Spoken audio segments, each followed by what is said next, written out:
एक बार पार्वती ने भगवान शिव शंकर से पूछा, ऐसा कौन सा श्रेष्ठ तथा सरल व्रत पूजन है जिससे मृत्यु लोक में प्राणी आपकी कृपा सहज ही प्राप्त कर लेते हैं। उत्तर में शिव जी ने पार्वती को शिवरात्रि के व्रत का विधान बतलाकर ये कथा सुनाई। एक गांव में एक शिकारी रहता था। पशुओं की हत्या करके वह अपने कुटुंब को पालता था। वह एक साहूकार का ऋणी भी था, लेकिन उसका ऋण समय पर ना चुका सका। क्रोधवश साहूकार ने शिकारी को शिव मठ में बंदी बना लिया। संयोग से उस दिन शिवरात्रि थी। शिकारी ध्यान मग्न होकर शिव संबंधी धार्मिक बातें सुनता रहा। चतुर्दशी को उसने शिवरात्रि की कथा भी सुनी। संध्या होते ही साहूकार ने उसे अपने पास बुलाया और ऋण चुकाने के विषय में बात की। शिकारी अगले दिन सारा ऋण लौटा देने का वचन देकर बंधन से छूट गया।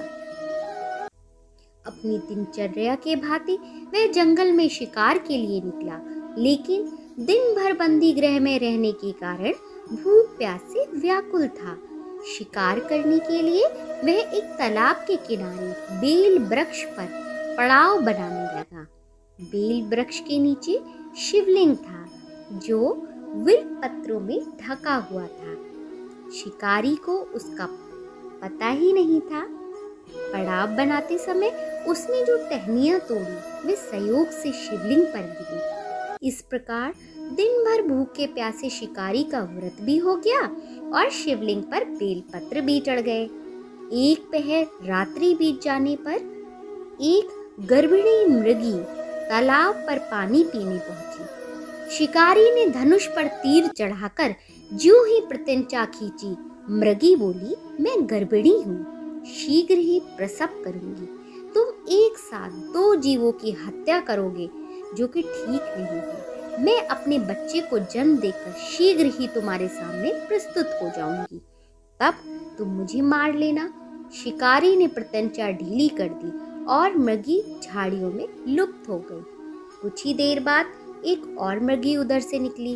शिकारी की प्रसन्नता का ठिकाना ना रहा। समीप आने पर उसने धनुष पर बाण चढ़ाया।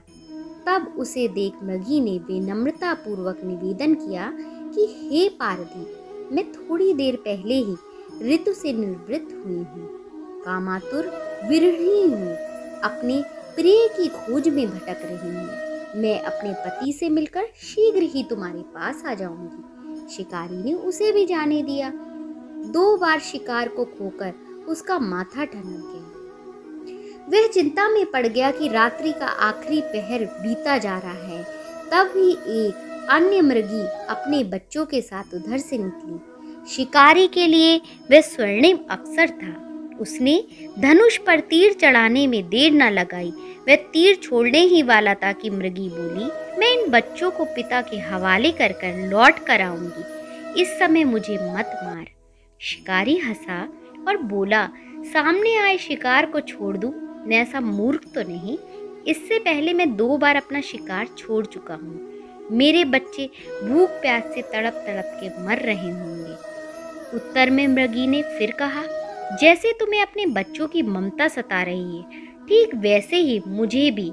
इसलिए सिर्फ बच्चों के नाम पर मैं थोड़ी देर के लिए जीवन दान मांग रही हूँ। हे पार्वती, मेरा विश्वास कर, मैं इन्हें इनके पिता के पास छोड़कर तुरंत ही आने की प्रतिज्ञा लेती हूँ। मृगी का दीन स्वर सुनकर शिकारी को उस पर दया आ गई। उसने उस मृगी को भी जाने दिया। शिकार के अभाव में बेल वृक्ष पर बैठा शिकारी बेल पत्र तोड़ तोड़ कर नीचे फेंकता रहा। पौ फटने को हुई तो एक हष्ट पुष्ट मृग उसी रास्ते पर आया। शिकारी ने सोच लिया कि इसका शिकार वह अवश्य करेगा।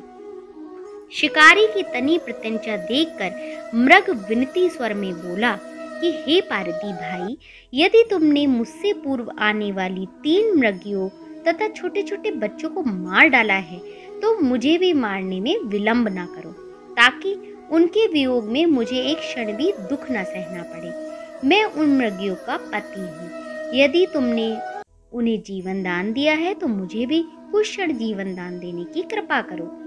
मैं उनसे मिलकर तुम्हारे सामने उपस्थित हो जाऊंगा। मृग की बात सुनते ही शिकारी के सामने पूरी रात का घटना चक्र घूम गया। उसने सारी कथा मृग को सुना दी। तब मृग ने कहा, मेरी तीनों पत्नियां जिस प्रकार प्रतिज्ञाबद्ध होकर गई हैं, मेरी मृत्यु से अपने धर्म का पालन नहीं कर पाएंगी। अतः जैसे तुमने उन्हें विश्वास पात्र मानकर छोड़ दिया, वैसे ही मुझे भी छोड़ दो। मैं उन सब के साथ तुम्हारे पास शीघ्र ही आ जाऊंगा। उपवास, रात्रि जागरण तथा शिवलिंग पर बेल पत्र चढ़ाने से शिकारी का हिंसक हृदय निर्मल हो गया। उसमें भगवत शक्ति का वास हो गया। धनुष तथा बाण उसके हाथ से सहज ही छूट गए। भगवान शिव की अनुकंपा से उसका हिंसक हृदय करुणानिक भावों से भर गया। वह अपने अतीत के कर्मों को याद करके पश्चाताप में जलने लगा। थोड़ी देर के बाद मृग सपरिवार शिकारी के समक्ष उपस्थित हो गया ताकि वह उनका शिकार कर सके। किंतु जंगली पशुओं की ऐसी सत्यता, सात्विकता व सामूहिक प्रेम भावना देखकर शिकारी को बड़ी ग्लानि हुई। उस मृग परिवार को ना मारकर शिकारी ने अपने कठोर हृदय को जीव हिंसा से हटा सदा के लिए कोमल व दयालु बना लिया। देवलोक से समस्त देव समाज भी इस घटना को देख रहा था। घटना की परिणति होते ही देवी देवताओं ने पुष्प वर्षा की। तब शिकारी तथा मृग परिवार मोक्ष को प्राप्त हुए।